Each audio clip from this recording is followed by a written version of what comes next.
Now, let me say this before we even get started. When people do the whole "this doesn't happen" or "that's just a conspiracy" or "you exaggerating the whole border crisis issue with illegal immigrants," and then a federal indictment drops, you don't get to act surprised, do you?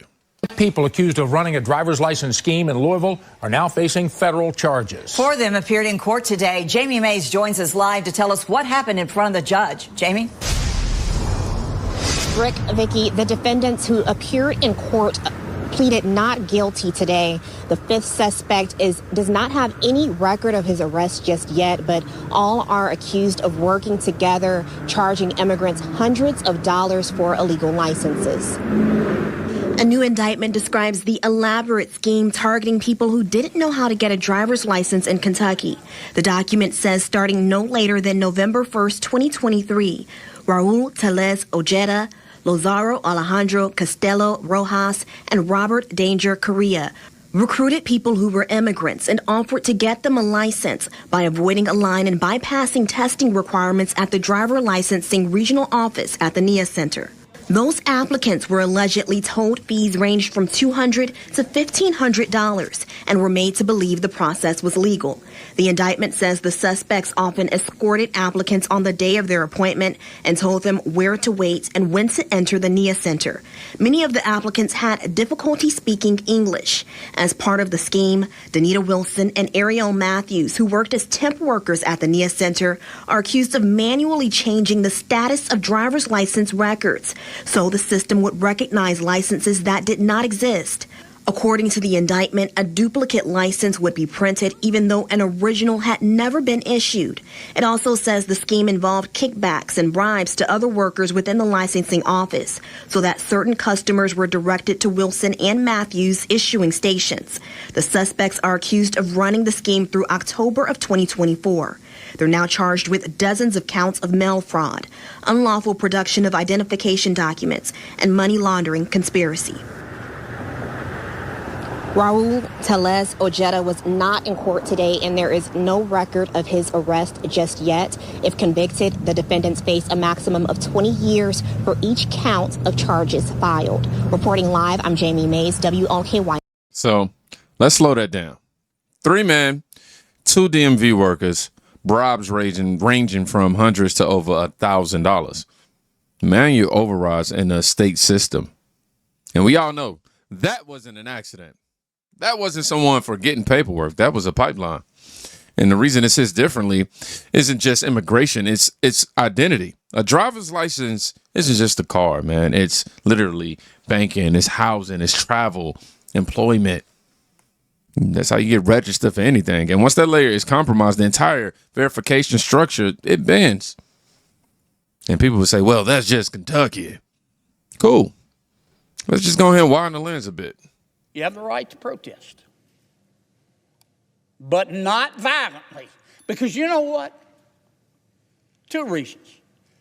Violence undermines the morality that you say your movement is built upon. Dr. King knew that. That's why he wanted nonviolent protest. Gandhi knew that. President Mandela knew that in South Africa. Violence undermines the morality that you say your movement is built on. Now, there's a second reason that you can't protest violently. It's against the law. And it's bone deep, down to the marrow, stupid.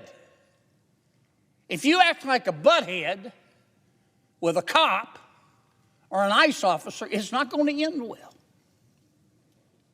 It's not going to end well. Here's a little tip. It's free. Cops will leave you alone unless you do illegal stuff. And that's what this debate is all about.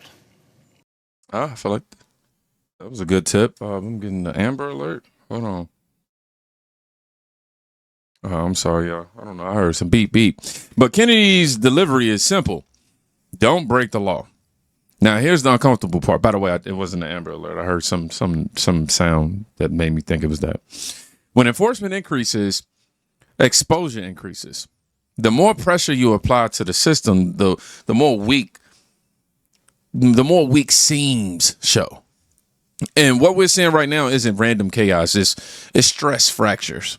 And this next clip shows how political that fracture has really become.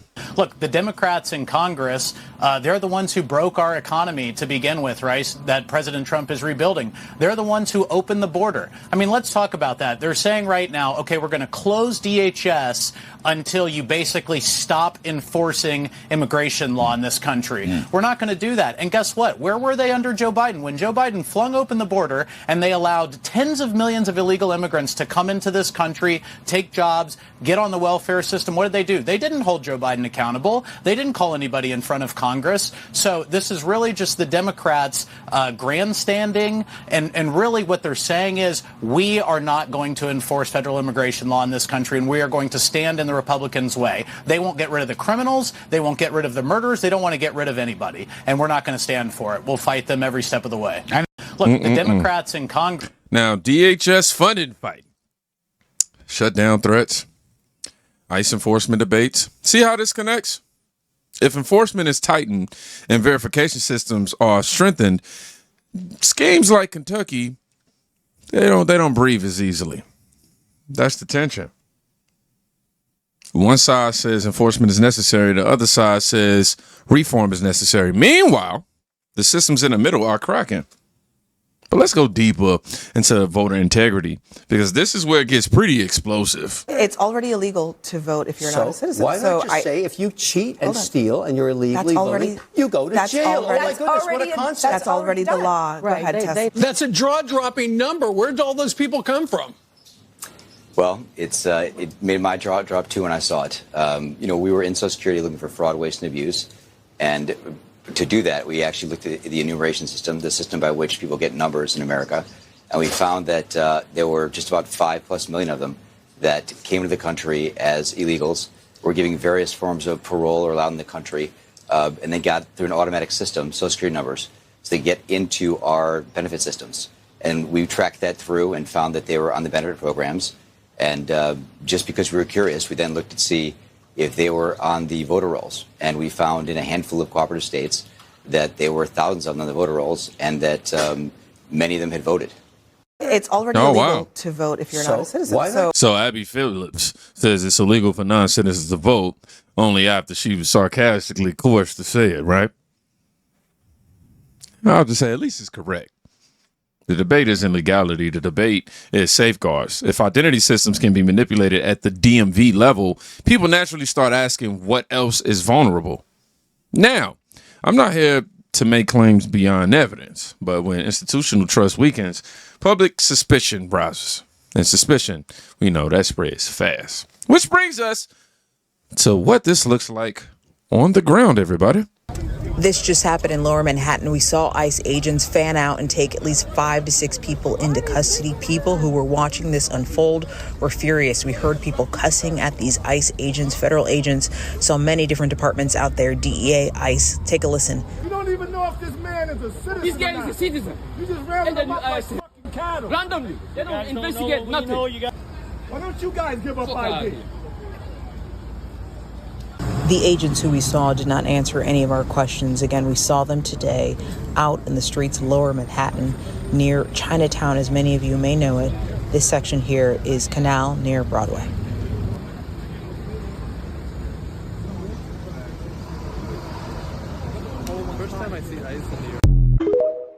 Now, this right here is emotional validity. This just happened in Lower Manhattan. We saw ICE agents. You got crowds screaming and federal agents pushing through, people yelling, kidnapping, all this BS, man. Whether you support ICE or oppose it, the temperature in the country right now is just high. And when the temperature rises in the streets, unfortunately, it rises in the schools too. Let's talk about the ongoing student protest against ICE happening all across the country.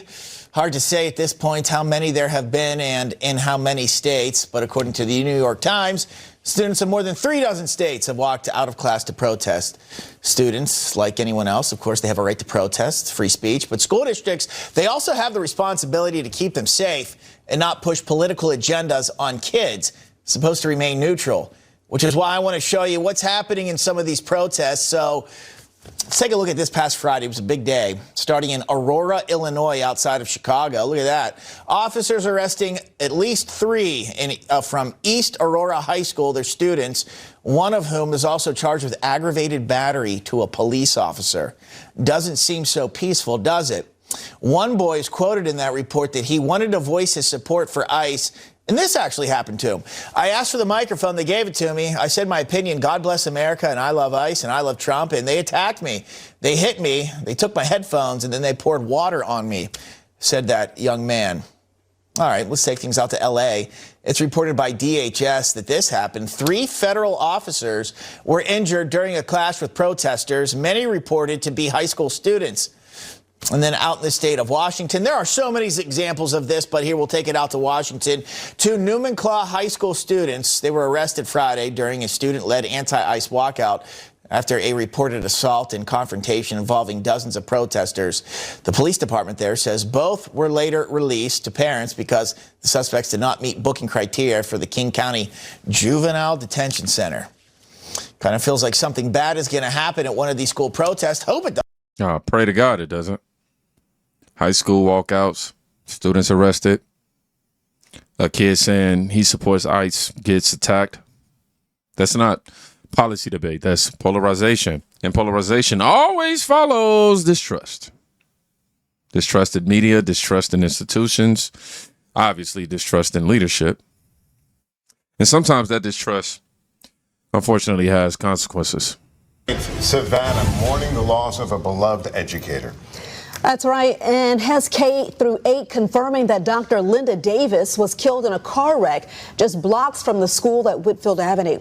The cause, a man without legal status fleeing a traffic stop with immigration's enforcement. WJCL 22 News' Lydia Blackstone is live now. And Lydia, tell us more about how this crash happened.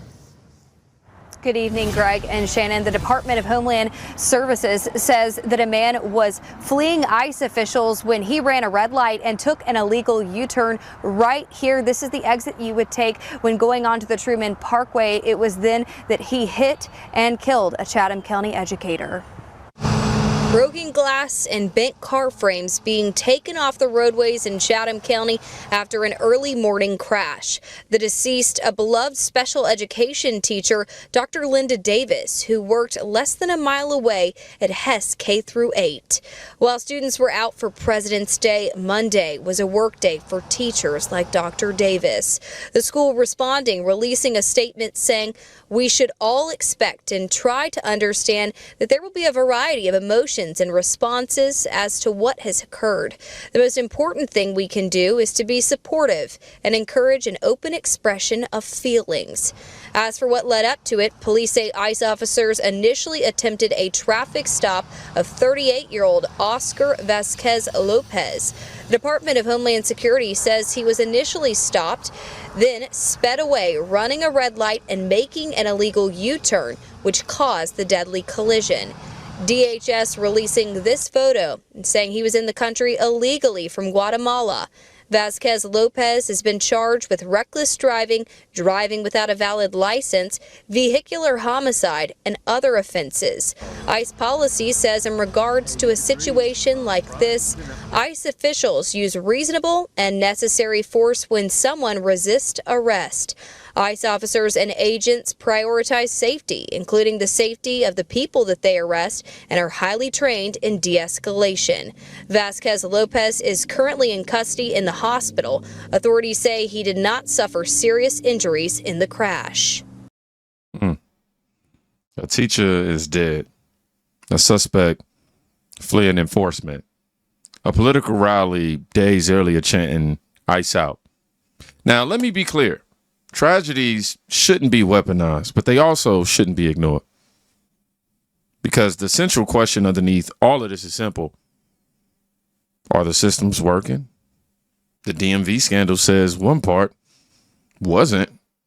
The protests say people don't agree on enforcement. The funding fight says Washington is split. And Trump's argument, whether you like him or not, has always been consistent. Border enforcement first. Verification first, law first. That's why these indictments matter, because it validates the concern that weakness exists. And when weaknesses exist in identity systems, that's not partisan anymore. That's structural. This isn't about yelling. It's about pattern recognition.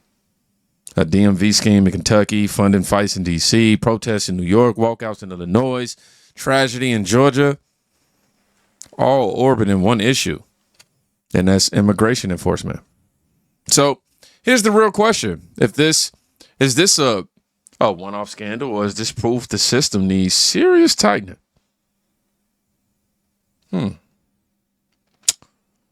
Drop one word in the comments. Reform or enforce. Y'all be safe. Go check with somebody today. You can quite literally be saving their life. Peace.